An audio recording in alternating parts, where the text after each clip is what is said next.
Union Cooperation Minister Amit Shah on Tuesday launched the CRC's Sahara Refund portal to help over 10 crore depositors of Sahara Group to claim their money back in 45 days.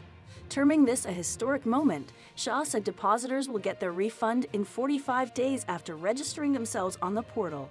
The process of returning the money of depositors, which was stuck in 4 cooperative societies of Sahara Group, has started with the launch of Sahara Refund portal, the Union Home Minister said. On March 29, the center said the money will be returned to 10 crore investors of the 4 cooperative societies within 9 months. This was followed by a Supreme Court order directing the transfer of Rs 5,000 crore from the Sahara Sebi Refund account to the Central Registrar of Cooperative Societies, CRCS.